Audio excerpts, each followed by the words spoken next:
Ethics, the rational egoist, and we have our show on Saturdays, which I think is pretty fun to go to. Michael, what's going on with the rational egoist? What's going on with Everyday Ethics? Tell me about it. Tell Well, the I just noticed that I forgot my water, so I'm not very pleased about that. Because now I'm very aware of my thirst. You know, what happened when I was in the clinker one time, there was a stabbing, so they locked us down and turned off all the water. I probably wouldn't have been drinking water anyways, but when they turned off the water, I became keenly aware that I didn't have any. Of That's course. kind of, so I'm starting to get thirsty, so I may have to take a break in a minute. But the Rational Egoist is great. We got this great interview out with Francesca Mormani. It's awesome. She is a star in the making. That is great. Yesterday, I interviewed the economist Gene Epstein, the director of the Soho Forum debates. Good friend of mine, funny guy, great interview. He said the interview was about Adam Smith. He said Adam Smith should not be thought of as the father of capitalism, but more of as a drunken uncle. So, so I thought that was great. That's interesting. Oh, now I'm really inspired. It was a great interview. He actually had a debate with an economist that I've read for years, Mark Skousen. And they debated the issue. And I listened to the debate the other day, and Gene absolutely shredded him. He also debated Deirdre McCluskey on the issue and won that debate as well. Really? Yeah. Against Deirdre? Yes. That's significant. He previously had a debate with David Stockman that didn't go too well for Mr. Stockman. So, but anyway, that'll be coming out. I mean, these are heavy hitters that he's nailing. Yes. Well, he's not nailing them. Can we use different language? But anyway, so better, buddy. No, my mind is fine. So, anyways, that will be coming out Thursday. Of course, I'm doing Everyday Ethics every day at 2:30 every weekday, and I really enjoy our weekend show. Self-Made Soul kicks ass.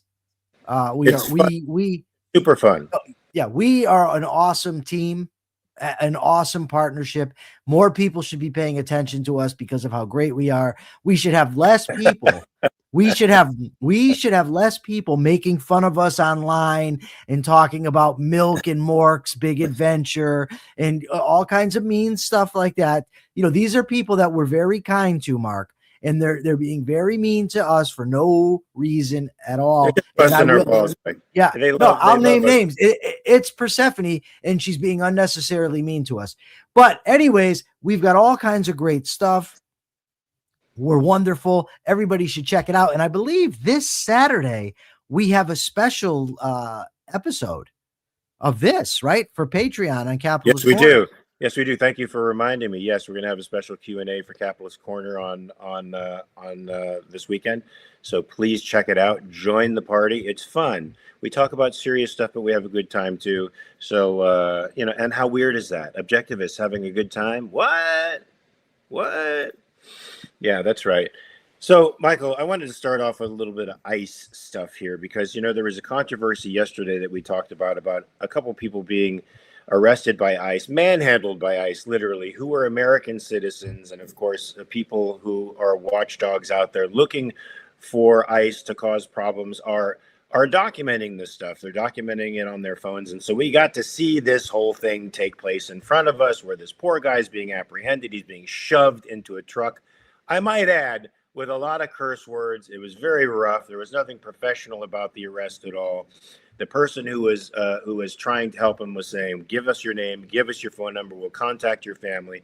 The kid himself was saying, "I'm an American citizen," of course, which was proven later on. Unfortunately, this guy probably has to carry his passport around with him everywhere, unlike any white person, because the criteria that ICE is going by is, do you have brown skin or white skin? And if you have brown skin, you are likely not a heritage American and should be deported. Their goal, after all, is 100 million deportations, Michael. But I used to sort of respect this guy, Dan Crenshaw. Now, maybe I was crazy for respecting him a few years ago, but I was sort of respected him until this tweet recently he posted. He said, "It looks like you might be missing some context here. This is with respect to the arrest of this poor kid." Specifically, the part where the guy takes a swing at a federal agent. Also, the part where the federal agent is trying to move past him. Okay. But sure, let's pretend Border Patrol was there to arrest the U.S. citizen so we can make everything as stupid as possible. Now, when you look at the video for yourself, it becomes very clear that Dan Crenshaw is asking you to disbelieve the evidence of your own senses. Because what you see is a kid backing up, filming a Frankenstein-esque ICE agent coming towards him. He's filming him. The guy is not trying to pass by him. He grabs him, throws him on the ground. If a punch is thrown, it's the kid flailing his arms as he slams into the ground because this guy, 2 or 3 times his size, is putting him on the ground. Michael, this is ridiculous. Now, this isn't the first time the administration is asking us not to believe our own senses. Yes. So I just sent this video to Persephone. Hopefully she can put it up on the screen because I watched it multiple times. I don't understand for the life of me why somebody would post this as evidence that something occurred that didn't occur. Indeed. I mean, how can you say outright the guy threw a punch and the ICE guy's trying to get past him when both are self-evidently not true? It's on video now. You can see it. Yes. And let's hope Persephone can post it because I want everybody out there to check our senses to make sure we're not the crazy one. Mike, this is, you know what this is called? This is called fucking gaslighting. I was thinking the same thing. So here's the video. What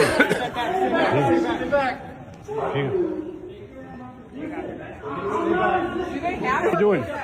That's the end. That's not the video I have. Hang on. What are you doing? What happened here? This is not the Crenshaw video that I have. No, I don't know what Persephone's up to. Persephone's giving us bad info. Persephone, we want the Dan Crenshaw video where there's a single employee from Target being approached by the Frankenstein monster ICE agent, who looks like a Frankenstein's monster. I'm sorry, he does look, but Frankenstein is actually a good guy. Oh, that's why. Okay, I see it. I see what's happening here. Hold on. Technical difficulties about to be sorted out, folks. There's actually, no, the thing is there's actually 2 videos that are included. So, in this scenario, it looks like. So let's get the Crenshaw video first and just see if I can't copy this. I think that we might actually have to watch that in order to get to the Crenshaw. So we'll see.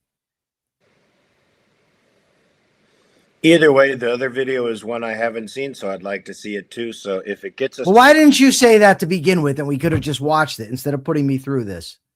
Because I think the Crenshaw video is the most important one, because that's the one where he's gaslighting the American people, and I'm fucking sick and tired of the Republicans gaslighting the American people. We gotta have it. Look it. I'm gonna put this up here because an old friend is breaking my balls right now. This is my friend of Vamari. She and I have been friends for probably 34 years, and she's tuning into the show. So that's wonderful. Thank you. Welcome to the show. I hope you become a regular attendee to the show. Okay. And also go to AmericanCapitalistParty.org. Hear me. This is not the video. No, well, there's 2 videos, I think. Stop yelling about it. Hey, all border vacations. Go to hell, dude. That's some bullshit. Damn border patrol. Christian? Is this the one right here, maybe? I don't understand. I don't know what's happening. I don't know why the video has changed. That is the. What are you telling me, Persephone? It's going to keep going? Look at that. Look, There it is. That's part of it. Yes. There it is. Right here. Look at that. Where's the swing? Where's the swing? Where's the swing? Is he walking past him? Okay, so now that Persephone finally got her act together, the thing is this: the Dan Crenshaw intimated that this kid took a swing. I've watched this so many times. There's no swing. There's no swing. No swing, and I also don't see the ICE officer trying to get past him to someone else. I see him grabbing him and throwing him on the ground. In fact, pursuing him to do it because the guy starts to try to run away as the ICE agent approaches him even faster. Can Yeah. somebody Now, please tell me if anything Crenshaw says is true? Because I think now, we are being gaslit by these fuckers. now this gets to something fundamental for me, right?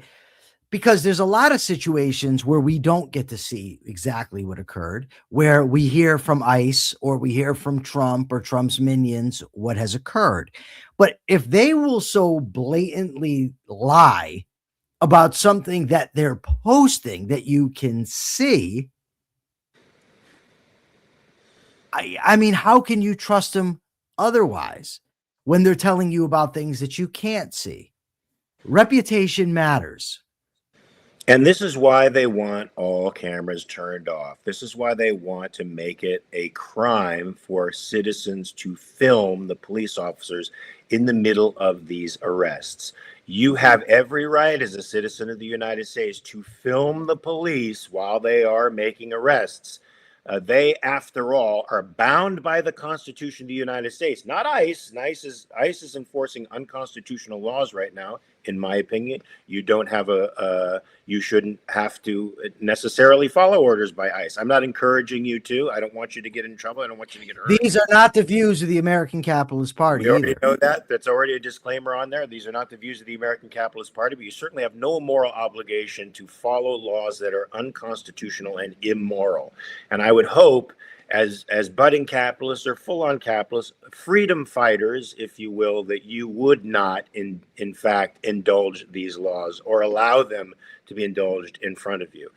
You know who you remind me of today? Who? William Forsythe in Out for Justice. Okay. With that hairdo. I prefer when the hair is more like surfer wild, like, you know what I mean? It was Einstein level crazy, and I just pulled it back because I thought it was a little too, to be honest with you. And when I think it's a little too, it must be a little bit too. Look, we also have something from Glenn Beck. Did you listen to Glenn Beck's 4.5 minute? Can I just tell you? Yeah, he's such a dick. I used to like him when Trump was first running in 2016. Glenn Beck was one of the very rare of the conservative talk show hosts that would call Trump out for things. I remember Glenn saying, "I carry water for no man." I'm sorry, Dick, but you do. You know, the New York Post used to be that way too early on against Trump. They would say things that were quite true, but now they have become the Trump newspaper. I'm so excited right now because when I'm robust in my speech like this, and now that I've got the mustache and beard back, Persephone's just in awe. Yeah. Okay. Let's focus on this though, not the ladies. Look. Okay, let's focus on Glenn Beck. Glenn Beck. Stop distracting me.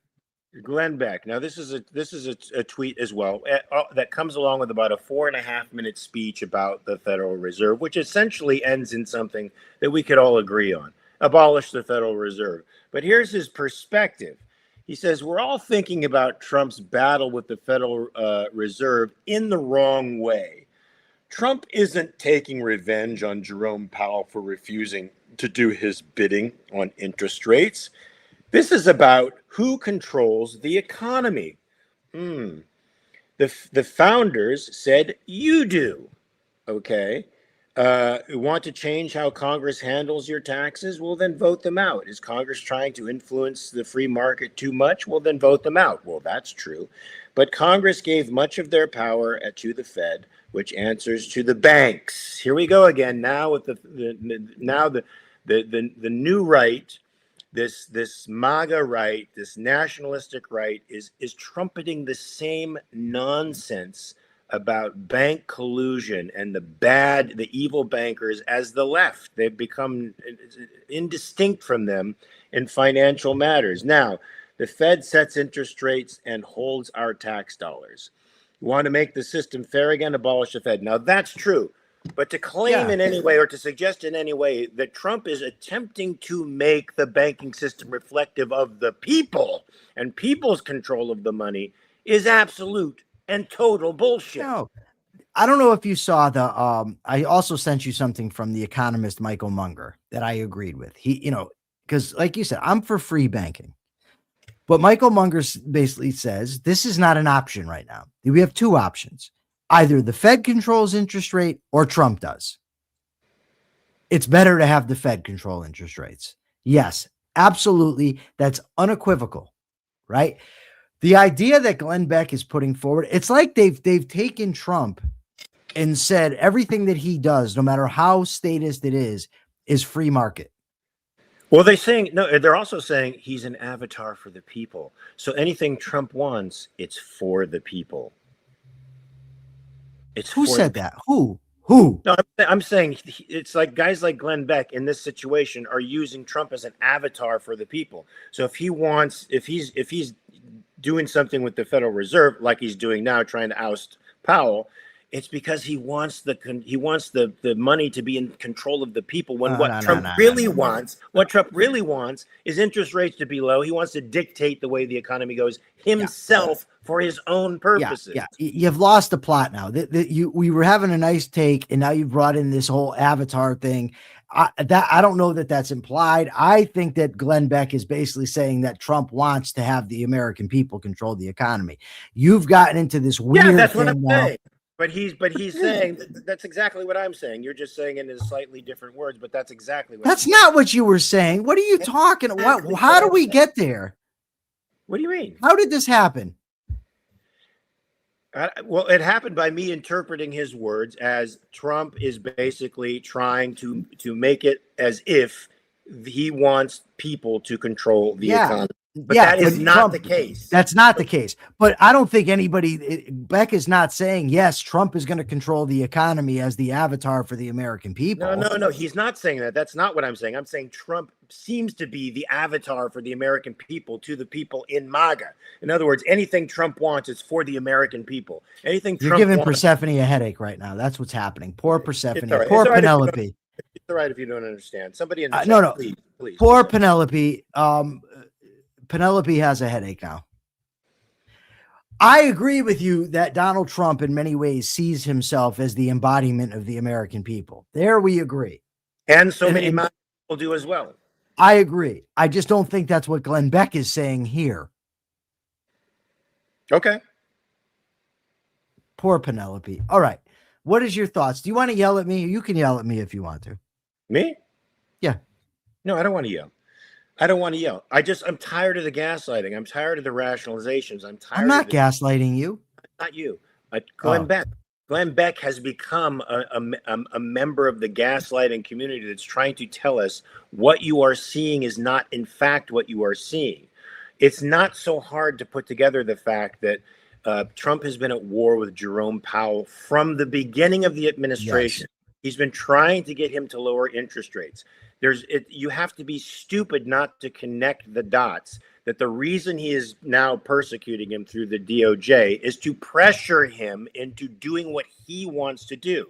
So the Fed is no longer independent from politics. He wants to control what the Fed does because I think he understands in his little reptile mind to some degree that when those interest rates drop, of course, it's going to be easier for the government. It's going to be easier for the banks. It's going to credit is going to explode. It's going to appear as if we have a very prosperous economy, which he can then trumpet to the world that it's all because of him. It's all because of him. Of course, it's a bubble, and it will burst because the people are getting bad signals. The prices are distorted. Interest is distorted. The capital is being misallocated all over the place, and that will fuck us up in the long term. So I'm tired. There's the Mark Pellegrino I know and love. Yeah, so I'm tired of being gaslit by fucking Crenshaw. I'm tired of being gaslit by guys like Glenn Beck, who used to have some integrity, doesn't anymore. By all these creeps who keep making excuses for horrible economic policy and for an imperial president. By the way, have you heard Mike Levin saying imperial presidency or using that term at all to describe Trump? Because he used to use it to describe Obama all the time. Who is this Mike Levin that you're Mark Levin? Sorry, Mark Levin. Mark Levin, have you heard him? People call me Mike all the time, so I can. What?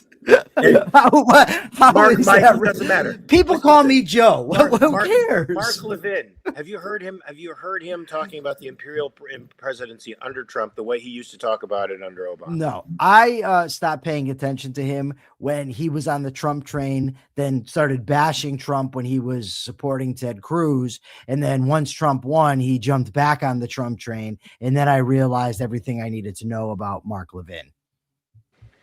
Yeah, a supposed constitutional conservative, a guy who's supposed to be fighting for constitutional originalism. And here he is making excuse after excuse after excuse for an imperial presidency, the likes of which I've never seen in my lifetime, Michael. I mean, this is really, really unprecedented in my lifetime. I got a question for you here. Wayward Sister 2 says, I have a strong feeling I know what role Mark is playing right now, but I don't want to get him into trouble. Isn't it public information what you're doing right now? Well, it's public information is that I'm doing the origin story of the boys, but it's not public information what my what the role is. Oh, okay. But That's what I get.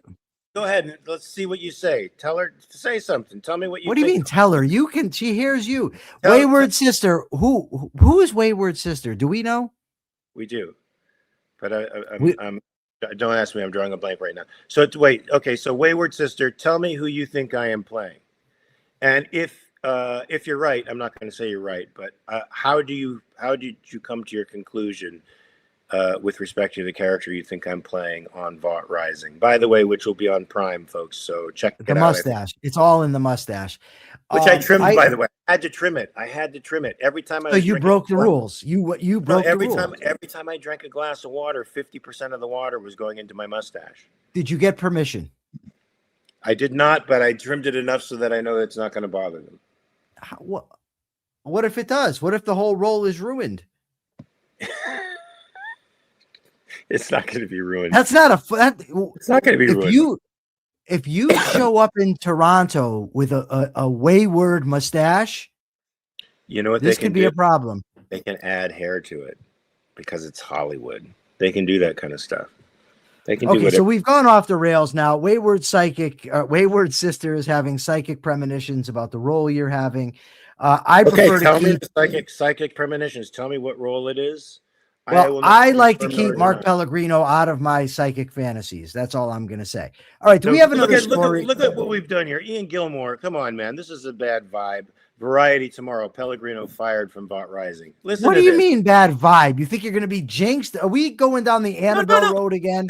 No, he's saying that. I'm like, I haven't given away anything. I'm still faithful to my NDA. If somebody guesses what the character is, I'm not. That's not what he's referring to. He's talking about the mustache. Oh, I thought he was talking about the other thing. No, I'm not going to be fired from my mustache. I could shave my mustache off completely, and I won't get fired from it. Oh, that's Cotswallop. They would can you for that. No, they wouldn't. They're not going for a naked face, Mark Pellegrino. No way. They put a fake mustache on me. That's what they do. Well, then why wouldn't they just do that? Why do you have to walk around with this ridiculous thing? Because I said I wanted to walk around with this ridiculous thing. Yeah. I mean, if they could just put a mustache. A real mustache. Here's why I wanted a real mustache. This is like somebody that's going to play a eunuch, and they're like, "No, I actually want you to cut it off." Come on, that's not. No, it's the same exact thing. Not even close. Look, I said I wanted to wear it because putting on a mustache is a hell. It's hell. The medical adhesive. What do you mean it's hell? You stick it on, you pull it off. What do you mean? No, it's not. That's not that easy. It's not that easy. You don't know what you're talking about. You've never had spirit gum on your face or medical adhesive. It's gross. It takes a long time. Spirit what? On my face? Spirit gum. Spirit gum. Oh, okay. All right. Calm down. Calm down. Mike takes you off course so easily, Mark. It's comical. Ah, Subby. Yes, he does. He does take me off course, but that's why I love him, because he takes me off course. All right. You also mentioned this, but I want to, just sort of double down on the Michael Menger thing. We have two choices here. Munger. Somebody would say, I said Munger. You said Menger. Munger. Your choices are the Fed sets policy or Donald Trump sets policy. Under these circumstances, yes, we need the Fed to set policy. We do not want a 5-year-old child in a 70 or 80-year-old man's body setting a Fed policy, because what he's going to do, Michael, he's going to do what Roosevelt basically did when he set the prices of gold in the 30s. He's going to get up and say, what's my lucky number today? And then that's going to be the interest rate for that period of time. We don't want that kind of confusion anymore. More out of control, more out of context coming. Yeah, I guess we're giving a lot of material for Persephone to have. But we also have a $2 super chat there. That's Thank you very much. Thank you so much. Thank you, Jenna. We appreciate the $2 super chat. So, Michael, what do you think about this? Because as capitalists, we believe in the privatization of everything, and we believe that private organizations should make their own rules for pretty much everything. And then you have a choice. You vote with your pocketbook. You vote by participating or not. You don't need laws necessarily to tell you what to do. There's transgender athlete cases. This is the big storm across the country. Is this Supreme Court will hear the first ever cases today on transgender athletes' participation in sports. Outcomes of cases originating in Idaho and West Virginia is likely to impact laws across more than 20 states with similar measures. Boise State University student Lindsay Heckox, 24, sued Idaho over its 2020 law barring transgender athletes from women's and girls sports teams at public schools of all levels, including public colleges. 15-year-old Becky Pepper Jackson, who has publicly identified as a girl since the 3rd grade and has been taking puberty blockers medication, challenged a similar law in West Virginia federal courts. But West Virginia federal courts have blocked 2 laws on grounds that they discriminate on the basis of sex in violation of Title IX. The states have appealed, arguing sex and gender identity are separate matters. An estimated 122,000 transgender teenagers participate in high school sports, a little over 1% of U.S., more than 8 million teenage athletes. So what do you think of this stuff? All this controversy over transgender athletes? I think, there's a lot of different levels to look at this. First of all, I think that this affects very few people. 1%. I think the issue's been blown way out of proportion, as if, we're all in danger of having transgenders take over our lives. But so I don't think, if I had a daughter, I would not want my daughter competing against boys. I don't think boys should be competing against girls in football, boxing, whatever. That said, the problem here is deeper than transgender. The problem is that everything is government run and government subsidized. So because it's a government issue, now the government gets to decide what should be happening. If there were a private situation, if everything was privately run, then there would be a private league and you could decide if you wanted to let your kids compete against people of the opposite sex, then go ahead. And if not, then you wouldn't. Now, I suspect under those circumstances, and this is just a guess, not many parents would want their kids competing against boys. I don't think so. I could be wrong. Their daughters competing against boys. I might be wrong. But nevertheless, because you have parents, for instance, in public schools, elementary schools, high schools, whatever, their kids are forced into these schools. They want their kids to participate in athletics, and now they got to compete against the boy. And at the same time, the transgender kid, his parents are being forced to finance the school. So that parent's like, hey, I want my kid to participate in athletics. So you end up with a foul situation. So the answer to this, as it is to most things, is privatize, privatize, privatize. Yeah, absolutely. Because when it's public property, Michael, every group tries to gain dominance and take control of the levers of power and try to assert their own will over everybody else. The fact of the matter is, if schools were private, these wouldn't be an issue. It would be a private property issue. And if there was a school that wanted transgender athletes to participate in sports, biological boys with biological girls, so be it. I have a feeling the market would speak, because I have a feeling most parents do not want their children. Most parents of daughters would not want their daughters to participate in, especially in high contact sports where the physicality between men and women are very different. I would imagine they would not want them participating against men, because it would blow away all their capacities for scholarships. You weren't boxing against chicks, right? When you did Muay Thai boxing? No. Are we sure about this? Yes. Why? What about jujitsu? You do that now. Yes, but I'm very gentle with girls.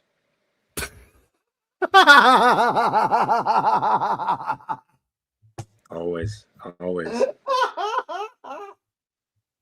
Yeah, Jenna says chicks. Michael, Jenna says chicks. What are you doing with the chicks? What's the chicks thing? Look, we can't call them chicks. Is chicks offensive now? Listen, Michael. When did chicks become offensive? Where was I? I'm going to say something that is going to make you laugh again, because you're going to go to the bad, you're going to go to the naughty places. But girls in the academy love rolling. I'm not going to the naughty places. You're going to the naughty places. You went there before when I said this when we were off air. Look, girls at the academy love rolling with me. Why? Because I'm a big dude, so they can practice. God. I let them practice. Stop. I let them work, but I keep them honest, but I let them work, and I don't try to hurt them. There are guys out there, and with Kaya Prigmore is in the audience. She does jujitsu in Oklahoma. There's a dude who chokes her out unconscious all the time. It's like, that's just ridiculous. It's ridiculous. Men should not do that. Men should not do that with women. So I do, of course, use control when I am rolling with women. And women do have to roll with men. After all, if they're out there in the street, it's probably a guy that's going to attack them. So they have to get used to rolling with men. But the men have to also understand they're their training partner. And you can't go all out on a woman. They're arguing here. What was I going to say now? Ian Gilmore says that chicks has been offensive since the 70s. Persephone says, no way. Chicks is not offensive. She digs it. It's kind of a turn on. Subby she didn't say that. She didn't say it was a turn on. She says, I don't think chicks is offensive. No, but I'm watching her. No, you got to understand. We have our own thing going on here. That's in addition to the chat. Maybe it turns Mark on too. I don't know what's happening. We're way off the rails. I do know that Subby just recently here says, hi, Vamari, a half hour after she introduced herself to the show. He's known her for over 30 years, and he takes a half hour to say hello. So that's where we can go with Subby. We're talking about, I don't know, can we get to another story? You keep distracting us and derailing the discussion. Me? I keep distracting you? Who's talking about naughty places and rolling with women and all this weirdo stuff? Okay, what's the next story? I wanted to talk about Machado. All right. I wanted to talk about Machado because apparently Trump is going to have a little meeting with her. But after he ousted Maduro, he didn't think that she had the popular support. He didn't want to throw his weight behind her, and is now currently in cahoots with the commie regime that's basically in there now. The vice president, who was, of course, head of intelligence under Chavez and participated in, quelling dissent under Chavez and Maduro. She's a terrible human being. The entire apparatus of Chavez and Maduro is still in place. The security apparatus, all the armed forces, all the bad guys are still there, and Trump is still willing to work with them. But now he's having discussions with Machado. I'm trying to figure out why exactly. Now, if you actually look into it, Machado has over a 70% approval rating from the people of Venezuela. So it's not like she doesn't have the support. And he says he implies that she doesn't have the know-how. Well, she actually put together the apparatus that enabled us to know that the elections that put Maduro in office were fraudulent. She cobbled together hundreds of thousands of people, election watchers, to be able to give us the skinny on what happened in the election. That's pretty good executive skill, if you ask me. So she's got both popular support from 70 to 83% of the country love her, want her there, and the expats of Venezuela expats all over the world love her and want her there, and yet Trump doesn't think she's right for the job. But now he's going to have a little bit of a meeting with her. What do you think this all means, man? Can anybody predict what it's hard to say? I think that, it's pretty gross. The whole thing's gross, right? I mean, from start to finish. But now that it's been done, it certainly would be much better to put a classical liberal who's popular with the people into office rather than Trump, propping up the socialist dictator. But then again, he's got, visions of being a socialist dictator himself. I'm of course kidding. I don't really think Trump is a socialist dictator, although a lot of his policies and actions are very socialist and authoritarian. But I don't know. Maybe he's mad at her because she won the Nobel Prize. The guy's a narcissistic sociopath, so there's no telling really what motivates him in a given time. When his little ego gets hurt, problems come about. Yeah, Akira Felix sort of hits it on the head. She probably doesn't have the support of the military and the political support of the establishment. Of course, she doesn't. She's anti-establishment, and the military is firmly in the grasp of the communists right now. But she does have the support of the people. What should America do in such a case, I wonder? From the capitalist perspective, of course, getting involved in these kinds of things is a very sketchy issue. But certainly there are positives to this. Bringing another classical liberal into Latin America, making Venezuela a capitalist state as Argentina is becoming one, could have great effect, not only for all of South America and pushing out the commie influence there and the attempts of the Chinese communists to infiltrate and gain economic superiority over there. It could push all of that out in one fell swoop with the success of these two states. I mean, what do you think, Michael? If you were president, you're in this situation, you know that the military is embedded with Rodriguez, you know that the communists are still the ones that control the security apparatus, yet you want to replace her with Machado, because you know that this is going to send the country in the right direction. It's going to be free market, classical liberalism all the way. Do you do anything? So years ago, they asked Napoleon a question. Of course, it was years ago. It was Napoleon. Someone said to him, "You are the world's greatest general." It was a very, very tough strategic position in a war. And they said, "You're the world's greatest general. What would you do in this situation?" He said, I became the world's greatest general because I would not get into that kind of a situation. And that is my answer here. I mean, ultimately, this is a ridiculous situation to be in. I don't know what the military over there is thinking, but, Trump says we're going to run the country. This is all just bad shit, right? There's no good options here. You're talking ultimately about a collectivist culture that is very, very limited experience with democratic systems. They had a brief run at democracy that quickly turned to corruption. I think 20 years or so, from the 60s to the 80s, maybe 25 years, that, ended up going to corruption. They ultimately, not 30 years ago, elected fat boy there. What's his name? Chubby. What's the chubby guy? Kind of like an Ewok face. Hugo Chavez. They elected him. Right, straight up commie. Then I don't know if they elected Maduro or who the hell knows, but it's not a situation that you can predict the outcome. You should not go, screwing around in these situations. It's just bad. It is bad. It is bad, Michael, but we're in it. We're in it. So I think we should do everything that we can to support. I think now that we're there, support Machado. I agree. Now, if I had to come along and you're at, well, what would you do now? Yeah, support Machado. Unfortunately, that might mean boots on the ground to get rid of that security apparatus. Okay, see, then you're changing my mind. I wouldn't do that. This is just stupid shit. I just hate it all.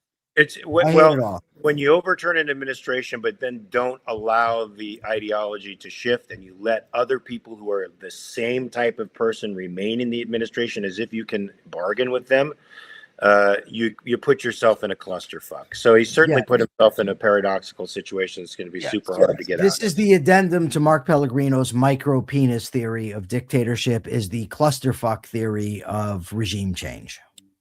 Where the clusterfuck theory of regime change happens at the urging of people with micro penises. Yes. Okay. Okay, so We'll go with that. So, Michael, what were you going to say? No, nothing. It's called the Pellegrino Dong dictator theory. No, Penelope, that's not what it is. He said he doesn't like that title. You can't force him to have titles that he doesn't want. Pellegrino Dong dictator theory. No, that's not good. We have to come up with another one. Michael, have you noticed that the world climate narrative has collapsed within like a year? I have, but this is what I need from you, Mark. Okay, go ahead. I need you to look at the title of the show. No, you're telling me to go to retaliatory firings. That's what you're saying. Yes, because you skipped it.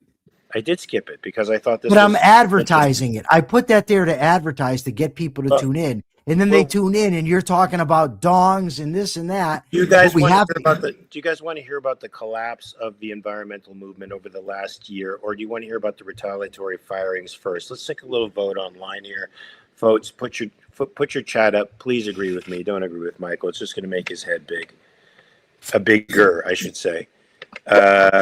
I'll pause for 2 seconds while we hear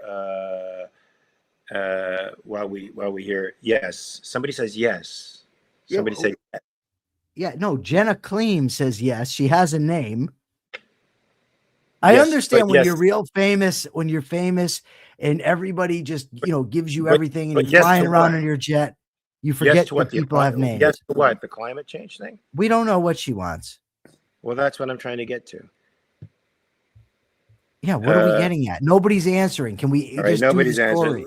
All right, let's just do the story. So the narrative about climate change has collapsed, and I think there's a reason, a single reason for this, but this is just my own opinion.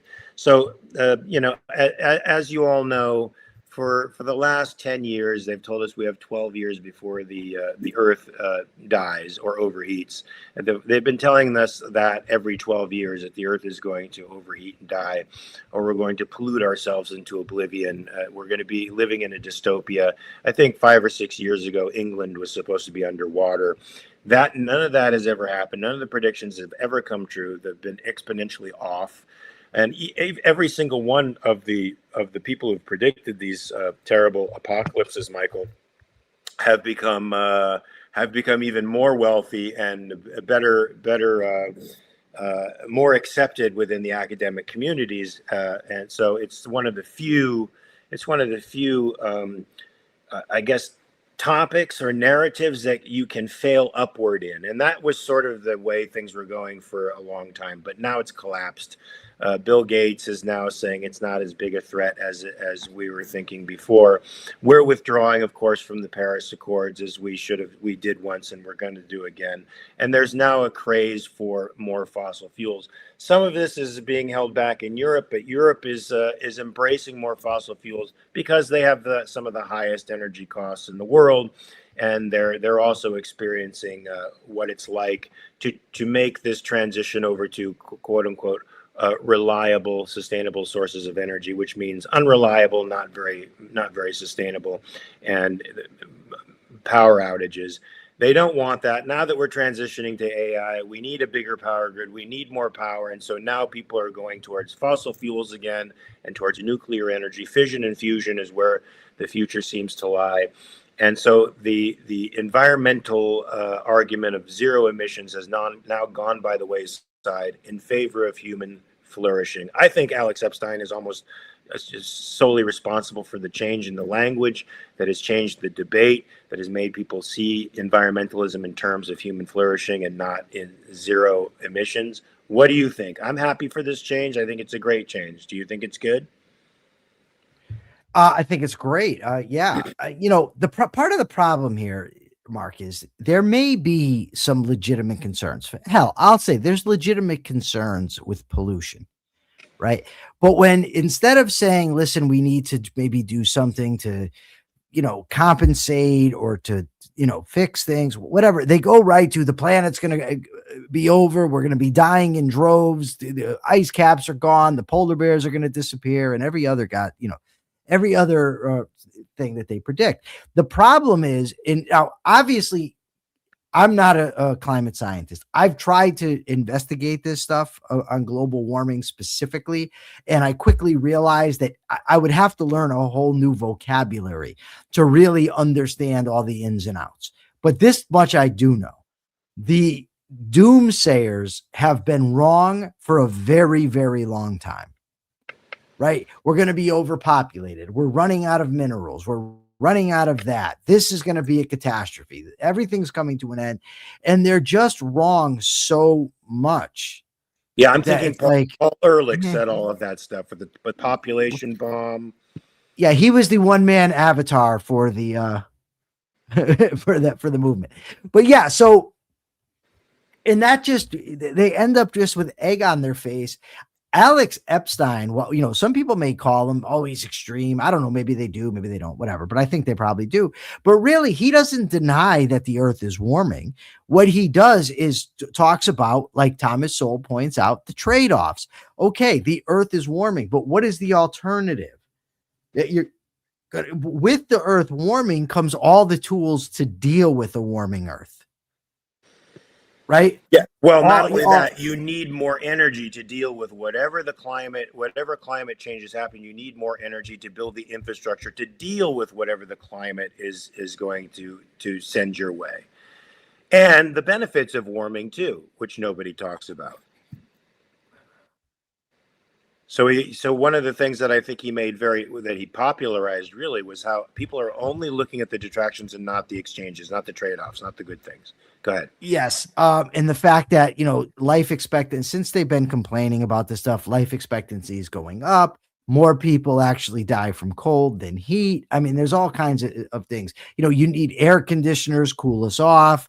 Lots of irrigation. We've got some libs here in the audience. Not libs, leftists. No. We're not switching up. No, leftists. Why? Because we're libs. Why do we have to switch everything up? We are liberals. All right. We're going to just be sick with this now because every time someone changes the word, I got to go crazy. We're capitalists. Can we say we're capitalists? Capitalists are liberals. Oh my freaking Christ. But I don't know if they're actually leftists. When you say leftist, then that made people think they're way the hell over here. Were you about to write something, or were you about to tell me her comment has some form of statism in it? No, it had some. Look, you've already pissed her off now. Jenna says, I am not a leftist. And Ian Gilmore is not happy. Lib is confusing. Left is meaningless. Okay, then we just can't have a conversation. Let's just shut up. Tell me what Jenna was going to say. Because you said lib. Jenna, I want to hear what's liberal about what Jenna was going to say. She says, fracking is all over here. Can't drink well water. Weekly fires. Wayward Sister 92. Who is this? You say you know. I'm not sure. So basically you misled me. Okay. But she says climate change is probably... I know it's in there. I just can't access it, the information. Okay. She says climate change is probably the beginning, having an Oompa Loompa. Okay, once you can't get Oompa Loompa right, I'm a little skeptical of what comes after. But an office that don't believe it's happening makes it worse. One day, yeah, we'll be screwed, but maybe not today, but eventually. Okay, well, that's the problem. Yes, eventually, but it's not happening. We certainly have the tools to deal with it, at least now. We have to live our lives now. We can't. If they were to do some of the things that they want to, you'd have a lot more people suffering. It would not be good. Alex Epstein, just go out and read Alex Epstein, Fossil Future. Great book. Now, and even the moral case for fossil fuels, which he says don't read because the other one's better, but I like both. Akira Felix says progressive is more accurate. I just listened to a debate the other day where they got into all this stuff. The guy says, no, you can't call him progressive. I'm so sick of these stupid ass labels. Look, I think progressive. what we, Modern progressivism is not progressive; it's regressive. All it's oh my asking God. to do is to go back to a form of centralized control. The left isn't meaningless, Ian Gilmore. It means radical democracy, which is what the left always wants. It's what they always tout, which ends up in socialism. Thank you very much. Lib is confusing only because the conservatives have used liberal to define to label leftists who are statists. So liberal really means somebody who wants the widest degree of human freedom and the smallest this is where you're going to government intrusion. This is where you're going to get no. This is where I'm, because when somebody comes out, I constantly see this. The right are people that are for individual rights and capitalism. The left are the people that are for statism. Okay, well then you've just defined yourself into the conclusion that you want. Let's just put it this way. People that are opposed to free markets. The right has always oh my been, God. at the time of the National Assembly were traditionalists. At the time that meant going for the monarchy. In America, a traditionalist should be a conservator of classical liberalism. That is not the case with the right today.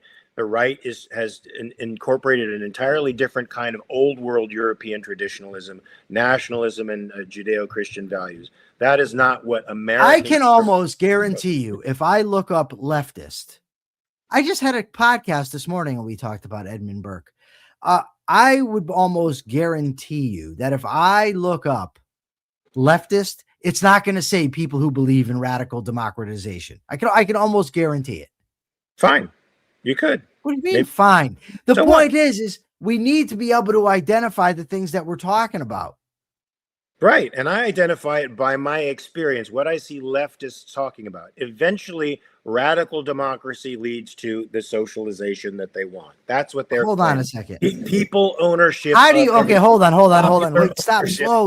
Beep, beep, beep. Listen.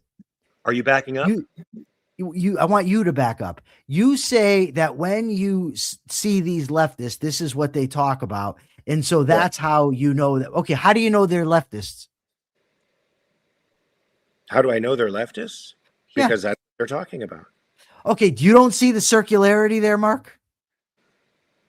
No, leftists believe this. I define leftists as radical democratists. I'm defining it from the way it was in the 18th century. And I'm carrying that definition over into the 20th century. And I see them talking about the same things. People owning everything. The radical.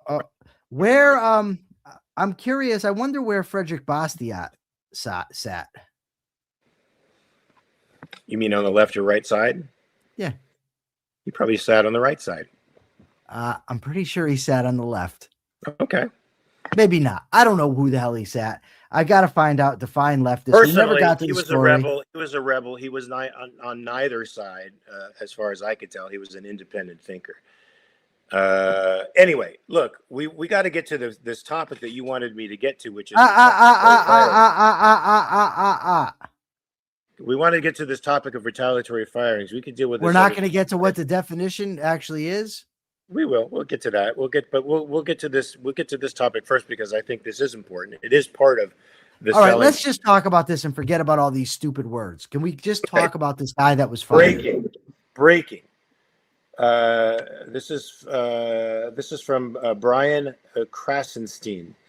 Breaking. Trump's DOJ has fired the number 2 official in the Department of Eastern District of Virginia, Robert McBride, after he declined to lead the prosecution of former FBI Director James Comey.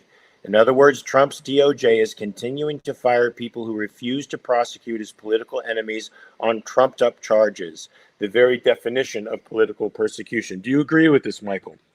I do. When you got situations where if they give you bad news about the economy, they get fired. If they won't pursue whatever a political what's the word I'm looking for? Vendetta. He wants them to. They're getting fired. This is bad. It's bad. It would be bad if Obama was doing it, bad if Bush was doing it. I'm not saying, look, Megan Ribbons is in to talk about pets out of nowhere. She hasn't been here in weeks, and she steps Thank you, in the Megan. last 5 minutes to talk about pets. I can't wait. Let me see. Yes. Oh, how cute. What is a GSD? I don't know. Tell us what a GSG is. We're not biologists, Megan. We're not PhDs. We're just a couple of jabronis here running our mouths off and making things up. A German Shepherd. Well, what's the D? Dog? Why would you have to put that? Do you think we're that stupid? German Like Shepherd. we know a German Shepherd is not a pigeon.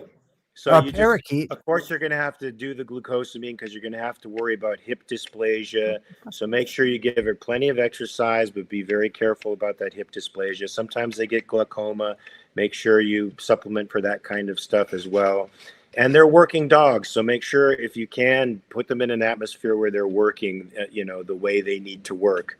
One of the mistakes I made with Frankie was I didn't have enough like tunnels and stuff around for him to burrow and play in, and that would have because dachshunds are working dogs, and you forget badger dog. They were bred to hunt badgers, so you got to have a lot of tunnels and stuff to keep them really active and interested. And make sure you do that for your guy and run him a lot. Make sure you run him good. If he's an apartment dog, you need to get him out there at least 3 or 4 times a day to run, and that's great for you, Megan, because that'll force you to run too. I'm really upset that you're not offended by this. What? That she felt the need to put the D in there for dog. Like the two of us are too dumb to understand that a German Shepherd's a dog. It's certainly not a squirrel, right? Well, a German Shepherd cat, GSC. It stumped both of us, didn't it? So because of the D. If it was we just got a GS. Oh, German Shepherd, but I'm D. Okay. But anyways, back to these retaliatory firings. If somebody, I think that administration should be able to generally have the cabinet that they want. I think that when it comes time to appoint judges, they should appoint judges that align with them ideologically. That's all fine with me, right? But when you're firing people for giving you bad news, or you're firing people because they won't pursue a political agenda, that's problematic. I can't believe you've allowed the show today to go so off the rails. You are the senior host of the show, and we got them. They're talking about mind exercises, dogs. Akira Felix is agreeing with me. You didn't know what GS was. That was German Shepherd. Why would you know what the D stood for? Exactly, Michael. Exactly. Wait, how would you know? It wasn't presented that way. It was presented GSD. Okay. Well, okay. And you did well on these Mensa tests. Apparently, it's okay. It's okay. I love animals. Akira Felix, we have 5 dogs here. Who do you think takes care of them? You can see Subby's not in the house. I don't see any dogs on your lap. I don't see any dogs. Like I can't have them in here. They go sick. You know, one of the funniest things I have going on here, I love it. The dogs go outside. We have a duck pond behind the house, and it's filled with geese and ducks that are quacking and making noise, right? Yeah. The dogs run out there and argue with them. I love that. That's I do too, except for when I'm trying to do something. And my favorite dog, well, I don't know, but one of my favorites we have is a pit bull named Haley. She's so cute. I call her. All the other dogs come in. I'm calling, and she's just staring at me. And then I close the door. I say, fuck this. I'm out. I close the door, and then she comes running. Yeah, of course. How cute. Okay. You know, when I lived on the West End in Vancouver, we lived right on the beach there, and there were a flock of Canadian geese that lived out there. And I would go take Frankie out for a walk, and he would just go after the geese. It was the cutest thing. Of course, I had him on a leash because geese are pretty gnarly beasts. And I have a feeling a geese could have really fucked up Frankie if I really let him go to town there. But he was so funny the way he would chase them around. I love it. One day I'll post a little video of him doing that. Okay, so I just want to say, Persephone, remember I told you that Mark was a story topper? You see how I mentioned we have a pond with ducks, and he's like, oh, well, I lived in Vancouver, and there was flocks of geese. Do you see? Story topper. Lots of Canadian geese. All right, anyways. So give us the capitalist thought for the No, you. No, I did it yesterday, and you were all pissed off, and you made a big deal about it, so now you got to do it. I had a question, too, that I wanted to ask, and I don't remember what the hell it was. Give us the thought. Okay, the capitalist thought of the day is capitalism is freedom. Capitalism is the ability to buy and sell and contract, but capitalism requires institutions. It requires the rule of law. It requires a government that's going to protect our rights, not violate them.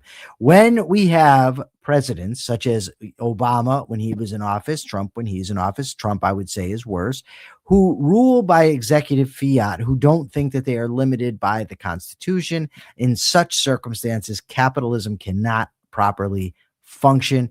Let's restore the free market. Let's hold these politicians accountable, vote them out, and insist that they adhere to the Constitution.